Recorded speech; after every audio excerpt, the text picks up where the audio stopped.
The deadline for Major League Baseball, the owners, the Players Association, to get a deal done, a new CBA done, to start the Major League Baseball season on time.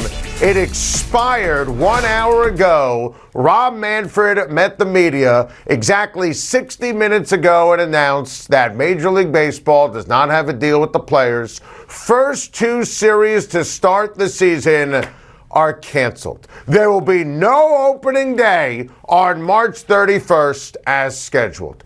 Only baseball can ruin baseball. Rob Manfred, congratulations, you're the worst. The most toxic relationship I'm in is with Major League Baseball. I love baseball, and all baseball does breaks my heart. They ruin the sport consistently.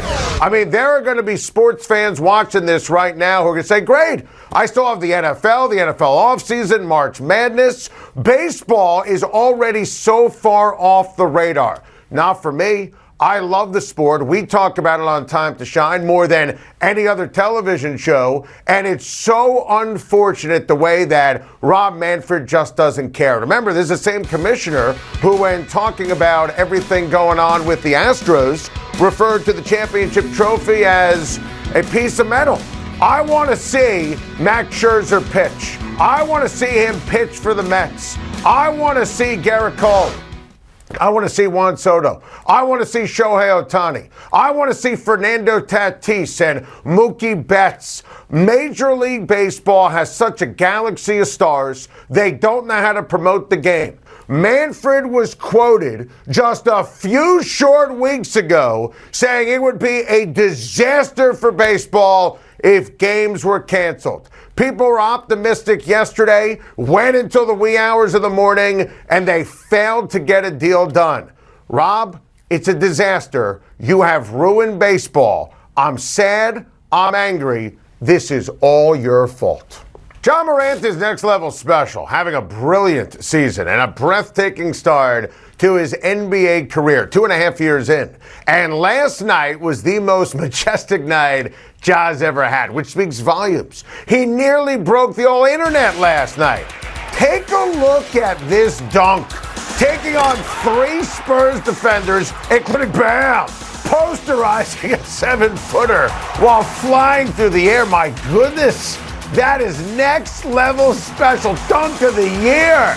Oh, by the way, how about the buzzer beater at the end of the first half, moments later, making the shot before his feet even touched the ground? I mean, are you kidding me? I was obsessed with Ja Morant in college, even outkicked my outsized expectations for him. He's a great face of basketball and sports, a terrific ball player, unreal teammate. Everybody loves him. 52 points. 52 points. He's the ultimate show with the ultimate sizzle.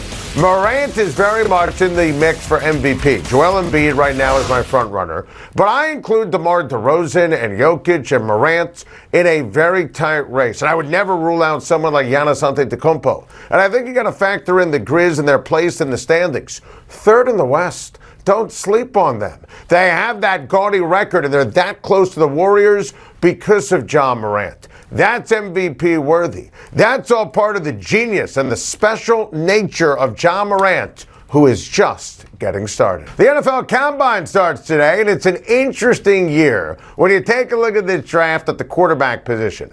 There's a very realistic chance that we don't see a quarterback drafted in the top 10. In fact, our good friend Daniel Jeremiah from the NFL Network released his top 50 prospects yesterday, and he didn't even have a quarterback ranked in the top 20.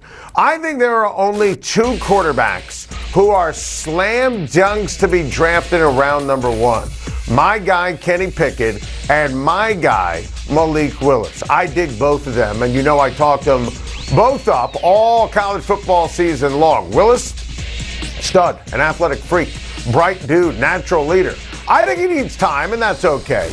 You know, I think he needs to sit behind the starter for a year, just like Trey Lance did a year ago. That would be a good thing. I like Willis, and I really like my guy, Kenny Pickett. He was fantastic for Pittsburgh. And remember, Kenny Pickett told me this fall on the critically acclaimed Adam Schein podcast that he sees an NFL comparison to Russell Wilson and Ryan Tannehill. I think Tannehill, spot on. And I mean that as a compliment. Smart, a leader, makes every throw. You could win a ton with him.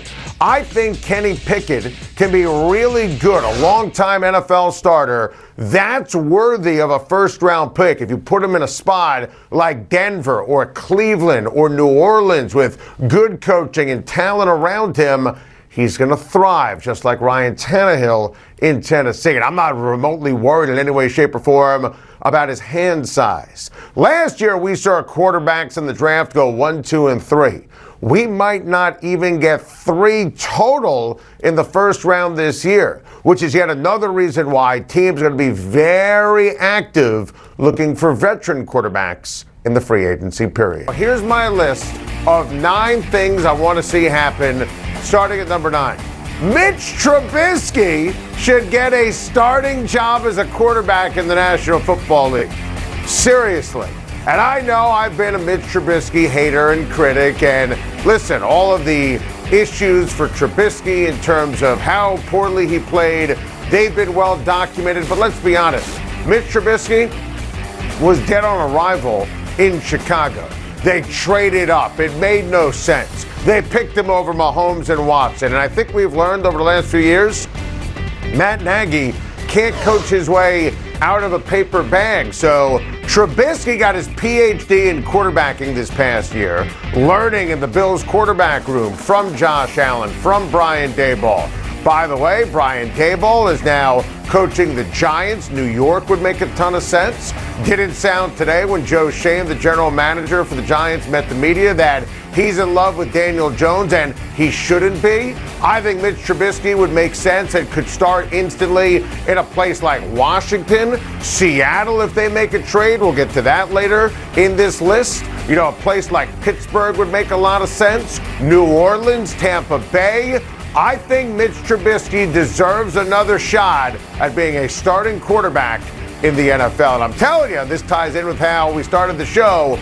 The lack of stud quarterbacks in this draft going to help Mitch Trubisky land a starting job. Number 8, the New England Patriots must bring back J.C. Jackson. And before you say, well, Adam, hold on, this is Captain Obvious here. J.C. Jackson, listen, I get this sense that Bill Belichick almost views him as a Bill Belichick creation. And you think about history and precedent. If a defensive ball player goes to free agency, a New England Patriot will get more money on the open market. Look, this has got to be a top priority. Look at the rankings. This is a special player. You already traded Stephon Gilmore. Sure, they need a wide receiver. They got to help Mac Jones. Calvin Ridley, if he's available, he'd be amazing. You know, Allen Robinson would make a lot of sense. The number one thing the Patriots have to do is make sure that Jackson doesn't leave New England. That defense, it doesn't have a lot of speed or talent. Don't get egotistical. Make sure J.C. Jackson stays in New England. Number 7, the Browns need to add a quarterback. And Andrew Berry, the outstanding general manager for the Cleveland Browns, spoke to the press at the Combine today. And listen, he said that he expects Baker Mayfield, who reportedly, according to Mary Kay Cabot, is ahead of the curve in terms of rehab, coming off the surgery. He expects Baker Mayfield to play even better, and they like him, and they believe in him. Look, I'll tell you, Kirk Cousins, if you want to go big, this is the guy that I would go after. Kirk Cousins played for Kevin Stefanski in Minnesota. I think that you could either go big, somebody like Kirk Cousins.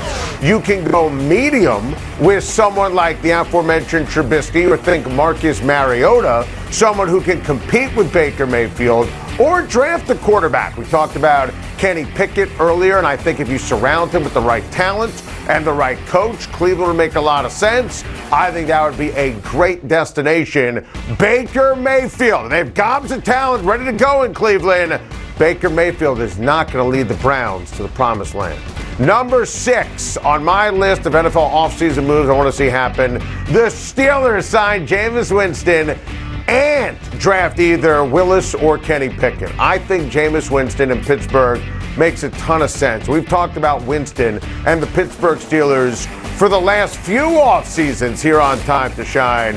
I think that Jameis would start, and you can draft and develop Willis or Pickett to be the heir apparent and ultimately be the replacement for Ben Roethlisberger. Winston to Pittsburgh makes all the sense in the world. Number 5, the Bengals bringing a new offensive line. Like a totally new offensive line. Think about what the Chiefs did a year ago after Tampa Bay rocked them in the Super Bowl. They saw a problem, they fixed the problem. Think about what the Chargers did when they spent all that money on Leslie at the center position. The Bengals brilliantly took Chase at number 5 and didn't listen to the draft nicks with obviously going with someone like Sewell, right? That would have made no sense. Joe Burrow has it. Bengals are not a fluke. He was sacked 51 times. Free agency, the draft. I'm not even talking just first round. Throughout the entire course of the draft, that's what I want to see for the Bengals. 3, 4, 5 new offensive linemen. Number 4, Giants to trade Saquon Barkley. And listening to Joe Schein today, he's going to listen to everything. And he should. What a concept.